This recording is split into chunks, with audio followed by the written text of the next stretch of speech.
Hello,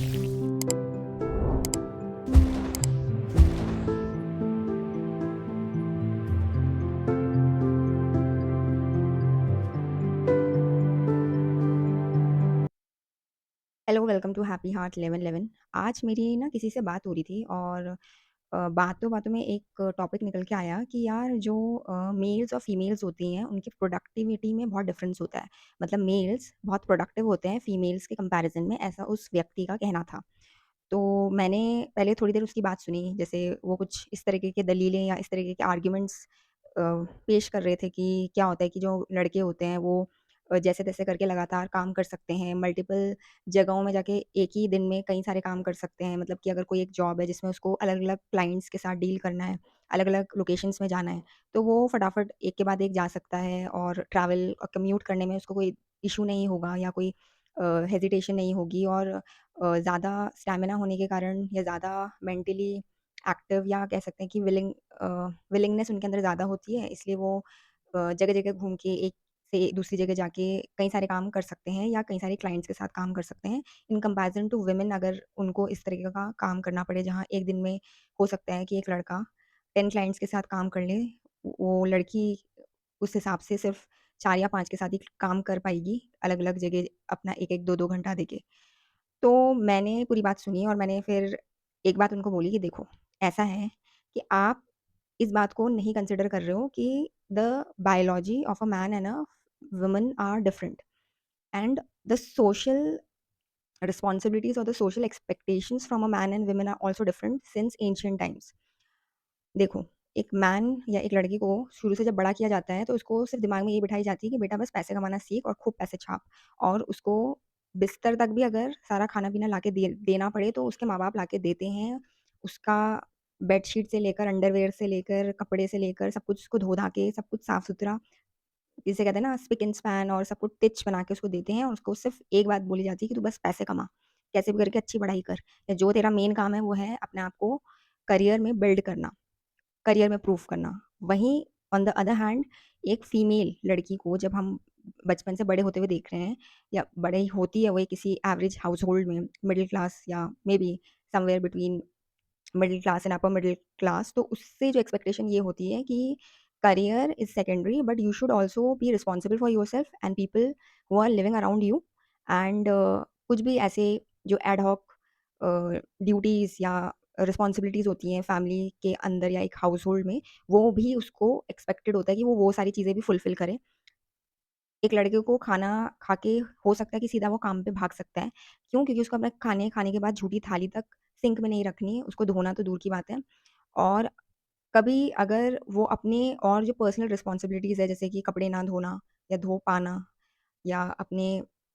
socks को clean ना रख पाना, या अपने बेडशीट को चेंज ना कर पाना, अगर वो अपने घर के उसमें फैसिलिटी में रह रहा है, पढ़ रहा है अपने घर में और घर से ही वो कम्यूट करता है, तो उसको ये सारी जो पर्सनल रिस्पॉन्सिबिलिटीज़ हैं, उस तक को लेने की ज़रूरत नहीं पड़ती। व्हेयरएज़ फीमेल्स के लिए बाकी सारी चीज़ें प्राइमरी होती है, जहाँ उसको अपना पर्सनल हाइजीन, हेल्थ और सराउंडिंग्स को साफ-सुथरा रखना, सब कुछ उसके ऊपर डिपेंडेंट होता है या उससे एक्सपेक्टेड होता है कि ये सब चीज़ें तुम्हें करनी है। एंड ऑन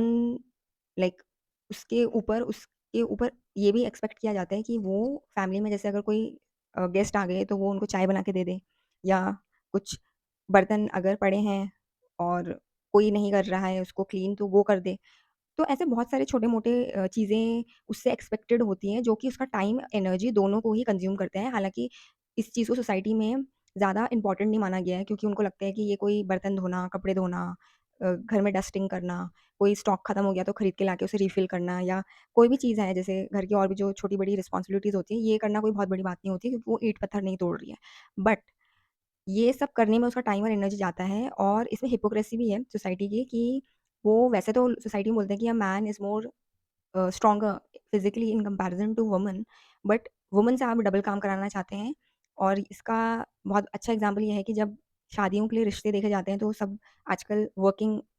वुमेन जनरली ज़्यादा होती है, वर्किंग गर्ल्स ज़्यादा होती हैं, तो उनके लिए जो एक लाइन बोल दी जाती है कि देखो, तुम्हें काम करना है तो काम करो, we don't have any problem, but उसके साथ-साथ तुम्हें घर की रिस्पॉन्सिबिलिटी लेना भी आना चाहिए। घर की रिस्पॉन्सिबिलिटी मीन्स घर में साफ-सफाई रखना, खाना बनाना,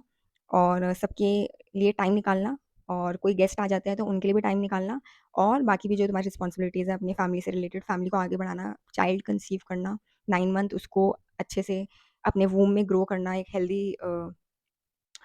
जिसे कहते हैं कि एक हेल्दी मैटरनिटी टाइम पीरियड को लिव करना, और फिर चाइल्ड बर्थ, और फिर उसको बड़ा करना उस बच्चे को। तो you are not understanding the fact that a woman goes through a lot. And ये तो बात हो गई मोटी-मोटी बात। उसके अलावा जो एक और बड़ा रीज़न है why a man is more productive than a woman even before when they get married और they are living in their own parents house, is because females को एक बहुत बड़ी बायोलॉजिकली एक रिस्पॉन्सिबिलिटी बोले, या एक एक चीज़ जिसके लिए वो थोड़ी-सी पीछे हो जाती है, वो होता है पीरियड्स। अब पीरियड्स को कई लोग बोलते हैं कि it's not a big deal, but जिनको नहीं होता है तो उनको तो वैसे बोलना ही नहीं चाहिए इस बारे में, लेकिन girls go through a lot even before the periods, during the ovulation time, and PMS का नाम अगर आपने सुना हो तो उसमें भी उसको इश्यू होती है during the periods also, and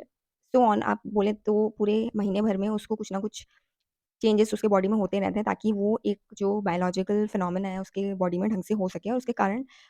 she goes through a lot physically and then emotionally, because लोगों को लगता है कि उसको मूड स्विंग्स हो जाते हैं, या वो चिड़चिड़ी हो जाती है, या वो अनप्रोडक्टिव हो जाती है, बट एक्चुअल रीज़न इज़ उसको बहुत पेन रहता है, काफ़ी अलग-अलग जो भी साइकिल्स के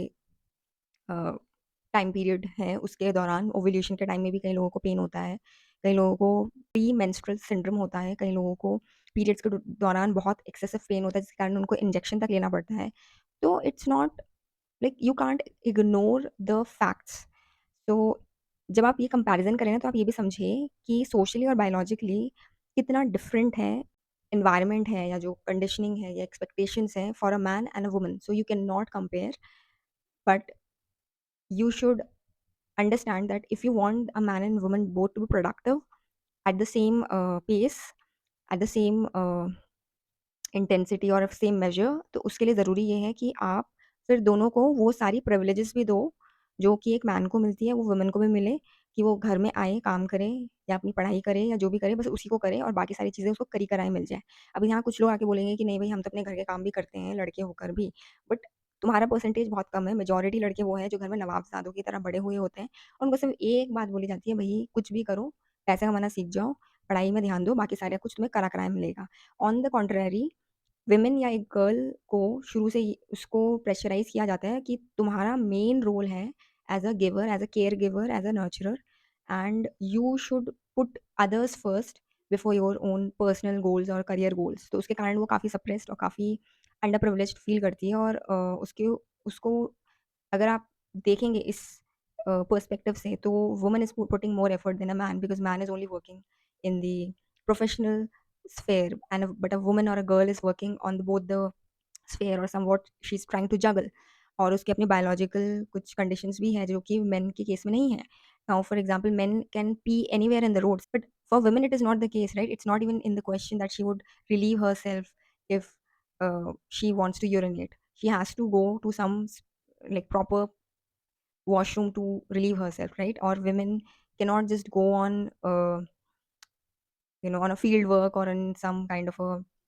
वर्क वेयर उसको घूम-घूम के काम करना है, और कई-कई घंटे तक वो ऐसे ही घूम के काम करे, और प्रोडक्टिव भी रहे, और वहाँ पे वॉशरूम जैसी बेसिक फैसिलिटी भी ना हो। तो ये सारी चीज़ें ना हम बहुत easily as a society ignore कर देते हैं, बट ये सारी चीज़ें मैटर करती हैं, और जो भी ऑर्गनाइज़ेशंस हायर करती हैं मेन और वुमेन दोनों को, उनको ये वाली जो डिफरेंसेस हैं सोसाइटी में, या एक बायोलॉजिकली जो हमें दी गई है मैन और वुमेन के बीच में, उसको कंसिडर करते हुए ये बात बोलनी चाहिए, या ये धारणा बनानी चाहिए कि a woman is not productive as a man.